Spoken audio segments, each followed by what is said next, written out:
Ladies and gentlemen, I'd like to say a warm welcome to you for joining me on today's Pathfinder session. And I trust that you would want to invest your time in such a thing as this session, right? Trust me, it's going to be transformative to you. Now, I am actually so perplexed about what I want to talk to us about today, and that's because I really don't see. I have my doubts, right? I have my reservations and I have my confusions as relating to this subject. And that's exactly why I want to talk on it, because I've made my findings again and again and again, and I have found out that it's not something that one human can ponder on and come up with a generic answer. It's not possible. So I'm throwing this question out there first to the Pathfinders Global family and then to the whole world at large. And it's really a contemplation, but rather than a question, right? We don't have a lot of time as humans. You could say you're 20 years old, you could say you're 15 years old, and you could say you're 30, you're 45, you're 50. You truly don't have a lot of time. The truth is, you don't want to live your life doing what you don't love, all right? And I am saying this particularly to many of us out there, as wonderful as it is for you to go after finances and resources and the paraphernalia that comes with having a lot of money. You want to understand that life is brief and it's too short for you to leave it on what you don't love. It's just too short. You can't afford that. You're going to have to nurse and encompass so much hatred and regret at the end of your life when you're transiting if you don't actually pay attention to what I'm seeing right now. I'm seeing something.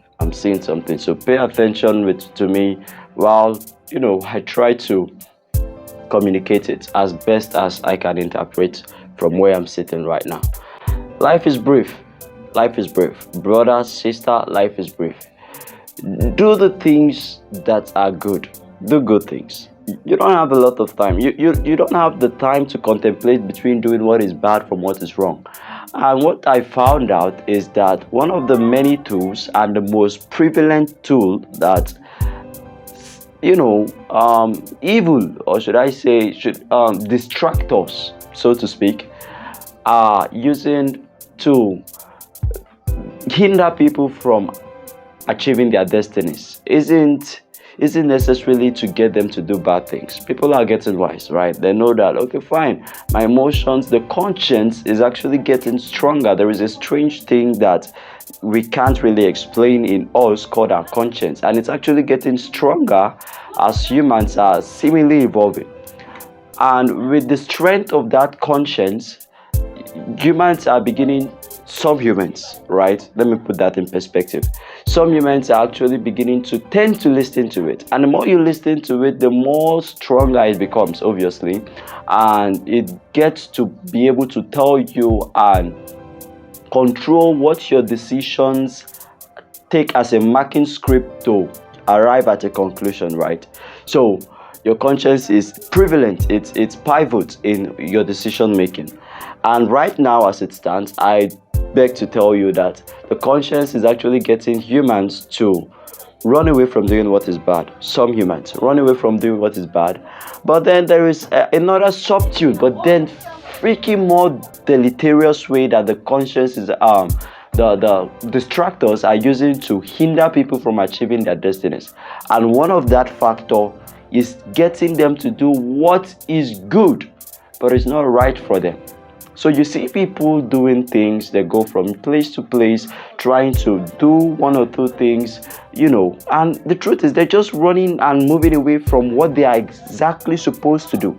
That's what the distractors are aiming for. They don't care, right? They don't care. I don't care what you believe. If you relate distractors to religious sense, good.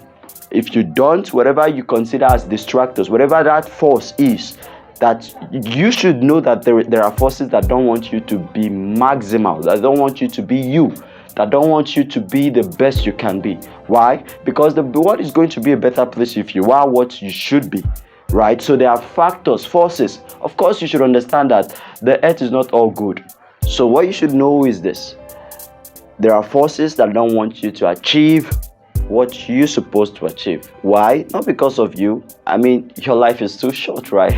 Your life is too short. Not because of you. The world is going to be a better place. 50 generations from today, from your generation, can actually benefit thousands of generations actually.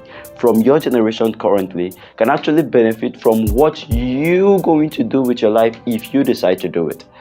And they don't want that. They don't want you to make out something on the world that is going to be so impactful that generations of yet unborn are going to benefit from that. So settle it once and for all in your mind that truly, brother, truly, sister, there are forces that are trying to distract you, detract you, hinder you, deter you from doing what you're supposed to do. And guess what they do? So instead of them getting you to do bad things, that's a waste of time. And it's more difficult to do that, right? Because of course you don't want to do bad things. So they get you to do good things, but the good things that are not right for you. Now ponder on that. Selah. Pause and think on that. So what are you doing right now with your life that isn't right for you? And the question is, have you actually sat down to think, what is right for me? That's something many people don't do. You need to sit down and you need to think, what exactly is right for me? Because you have limited time. You don't have the time to experiment. You don't have the time to live your life just as the wind blows. You don't have that time. You can't experiment with your life. You can't afford to. Because you're going to wake up one day and you notice that really all you've been doing is deviating, is running in the wrong direction. That's wrong. I mean, trust me, delay is related to confusion, right? It's like you are on a street, you're trying to trace a house. On that street, you're trying to find number 14.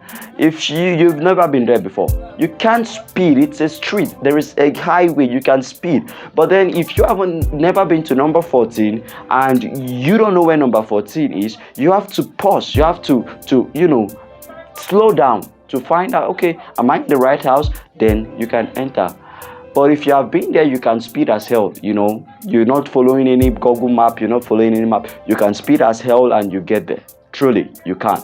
So you want to understand that there is necessity for you to get your Google map. There is necessity for you to get that sense of clarity.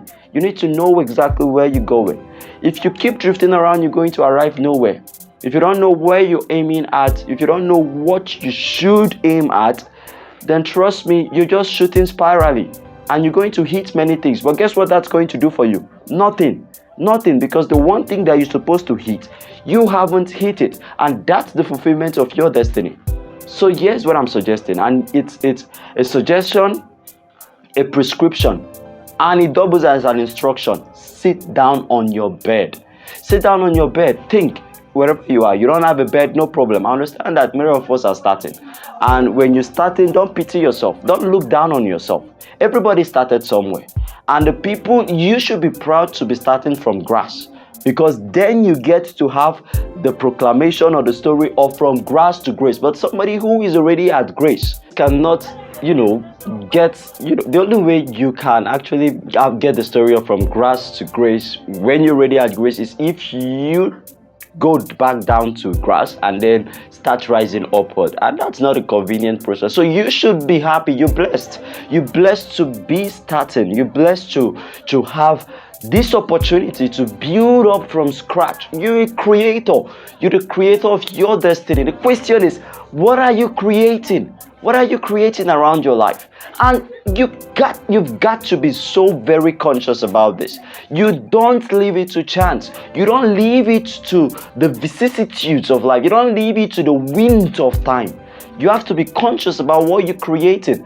When we read the scriptures, for those of us who believe that God created the universe and not in evolution, as believable as that is and as convincing as it sounds, for those of us who believe God created the universe, God had the scriptures.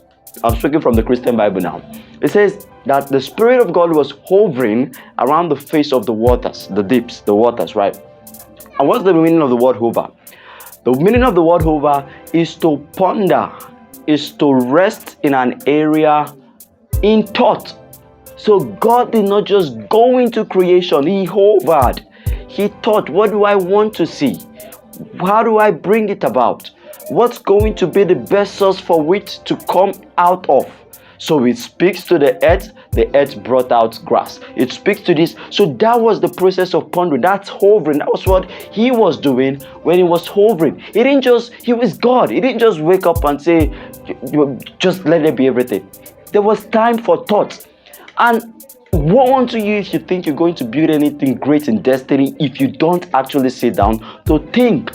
What do you see? Life is short. Life is short. You don't have it all. There is not an entire aeon for you. You have limited time here. You celebrated your 50th birthday yesterday. Or let me even go down, to be fair. You celebrated your 25th birthday yesterday. The question is, do you know what you just celebrated? There is an X number of years programmed, appointed to you. And now you've exhausted 25 of that X. The question is, what's remaining? X minus 25. You don't know. You can't tell. You